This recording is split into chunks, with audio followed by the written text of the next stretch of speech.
You're watching MBTV. We are Ocean Rescue.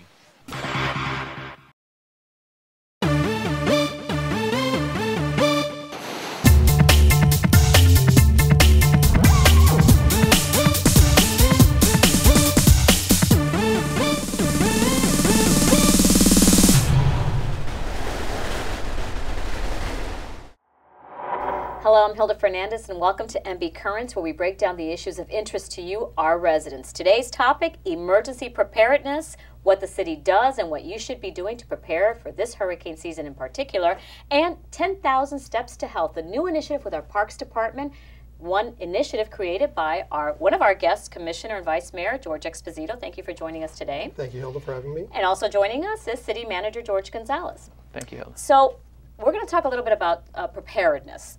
You've been a resident of the city for more than 30 years. 34 years. 34 years. So can you tell us your perspective, what you've seen in terms of any changes in the manner in which our city in particular prepares for hurricanes or disasters in particular? The biggest change I've seen in the 34 years I've lived here is how well organized the city has gotten. We have an emergency operations center now, that it's on the 3rd floor of the firehouse on Pine Tree Drive, Firehouse 2, I believe it is, and it is incredible how it's manned, the capacity to get information out to the public, to the media. It is just incredible. I sat at the tabletop exercise a few weeks ago, and I was just amazed at the level of organization, how well we are prepared as a city. I think much better than many of the other municipalities that we have here locally and probably throughout the state of Florida. We're obviously in a unique situation. When it reaches the level where it requires an evacuation, our expectation is that our residents heed the call and evacuate. And that tends to be a challenge. How does our planning effort take into consideration that really key function of making sure our residents heed the call to evacuate? Well, as you know, not only our residents but our visitors both will decide for themselves what they do, and as a city we need to be prepared for any and all eventualities. So whether or not our city evacuates, and we encourage everybody to do that and evacuate, if they stay, we're responsible, and so we need to make sure that we provide for the basic life safety for anybody who's here. But it's a challenge, and during hurricane season in particular, we urge everybody to have their own hurricane plan and have a place to go and heed those evacuation calls, and know that if the winds get to a certain speed, we can't come and help you. We, by our policy, will not have put our folks in danger. So if folks decide to stay here, make sure that they have the right provisions and the right necessities so that they can get through the aftermath. And then we'll be out there to make sure we clean up and get ready to provide services again as quickly as possible. And obviously the city's response plan includes a recovery plan for a post-event.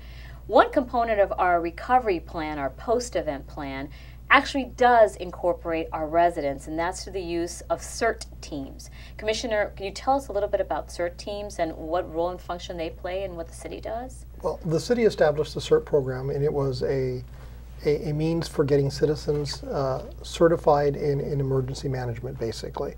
We have now joined CERT with the Safety Committee, and one of the things that we have requested is that all members of the Safety Committee must go through the CERT certification in order to be prepared, and so that we can reach out to them during an emergency, during a catastrophic event, and have them come and help the citizens and help the city and the people that live here rebuild and get back to order.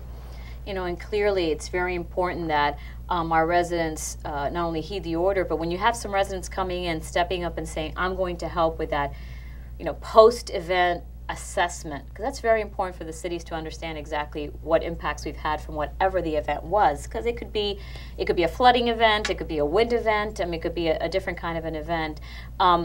Do you find that the city otherwise has made the necessary post-event provisions? You sat in through a tabletop, you mentioned, and you know that's discussed a lot during the tabletop process. Yeah, part of that process was basically going through a scenario, a sort of worst case scenario. The scenario that I happened to sit on happened to be a direct hit with maximum sustained winds of a Category 4 hurricane with a tornado coming down on several parts of the city.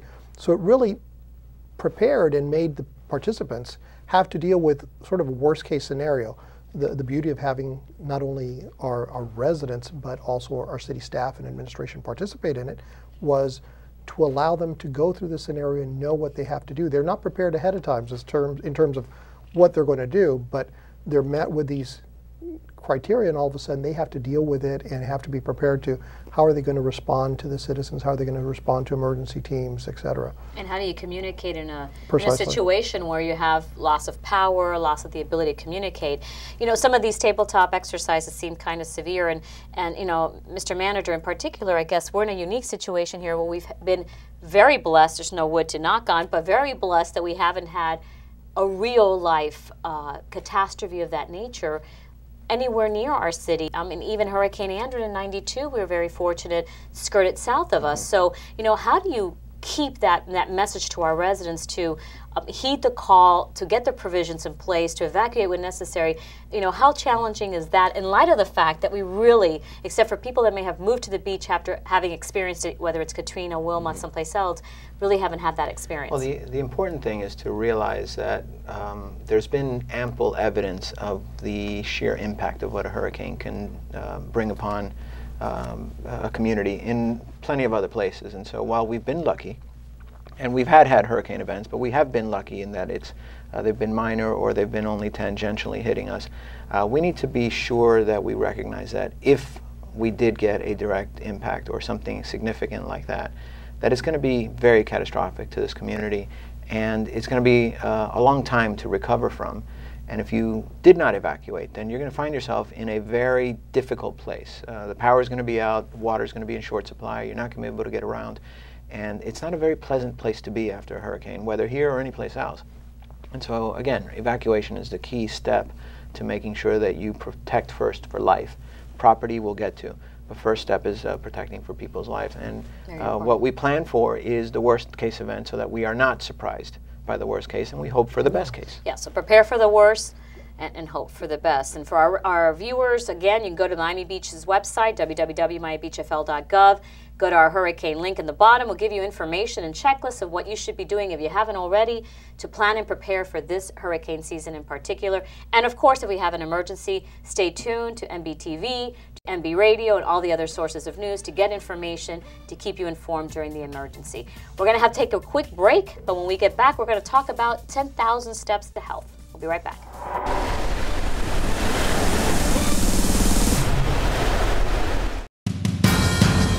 We live in an evacuation zone should a hurricane strike. Are you prepared? You should have an emergency supply kit ready to go. And you should have a 2-week supply of food and water on hand for when you return to your home after a storm. And remember to prepare for your pet's needs too. For a complete list for your kit and other important hurricane preparedness info, click on the Hurricane Guide on your homepage at miamibeachfl.gov.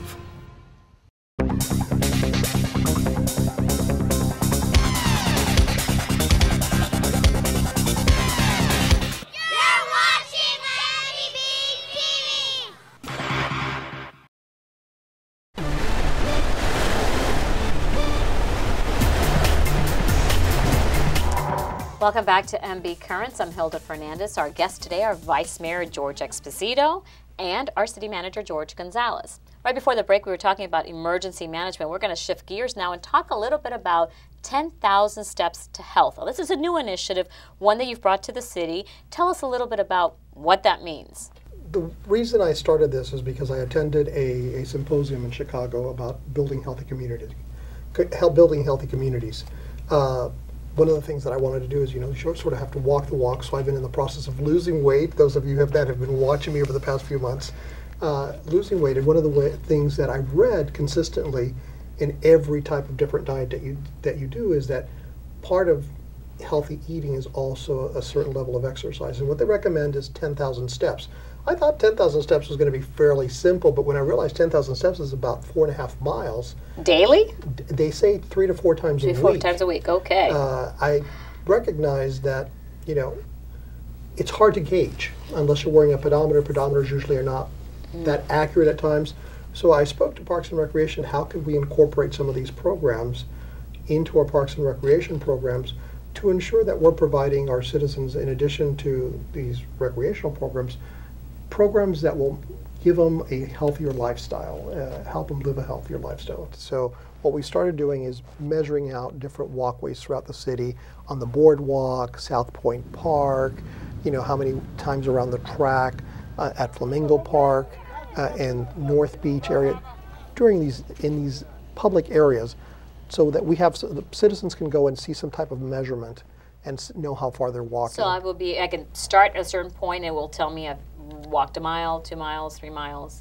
Yeah, Parks and Rec has done a fantastic job in basically setting up walking paths and maps. They've put it in the recreational magazine. It will be part of the recreational magazine that's coming up next.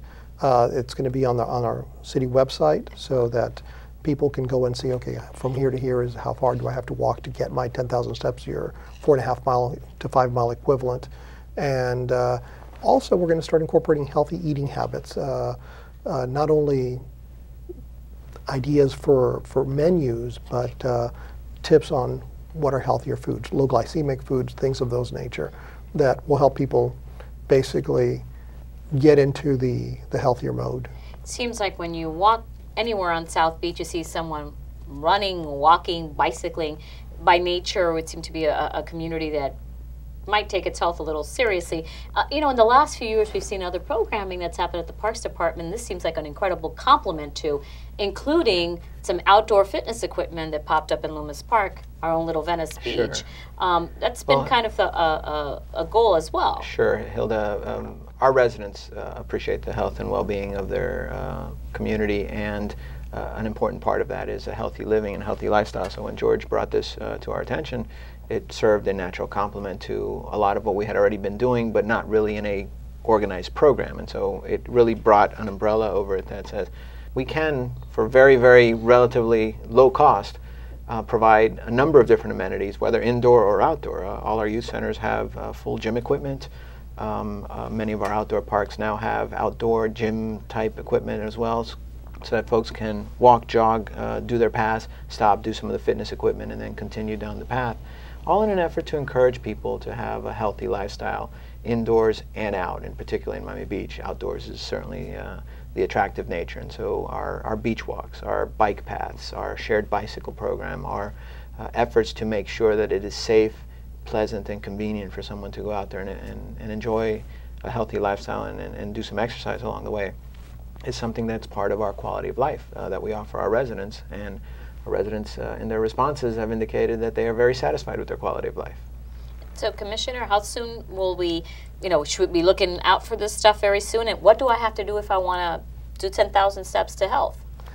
First, I would recommend you go into the city website, look up the Parks and Recreation Department, look up the different paths that they've set out throughout the city, the one closest to you, so it's more convenient. And we will start marketing this a little bit more through the magazine. I've actually have this as a discussion item for this coming agenda, where I can give a little bit more information to the public as to when it will be out publicly and how soon we will be implementing a lot of these projects. What we need to do is start counting so we can get to that millionth step and give somebody a special grand prize award if they get there first. With that, obviously, we've unfortunately run out of time. We haven't run out of distance. So for those of you out there listening, good opportunity for you to improve your health. Go on our website. You'll be getting it in our recreation review in the mail. That's part of our MB Magazine distribution as well. Look for the information, and it'll tell you everything you need to know to participate in this new initiative and keep informed, and obviously to stay healthy. Thank you very much for joining us. Thank you, Vice Mayor Exposito, Mr. Manager, for taking some time with us today. You have a great day.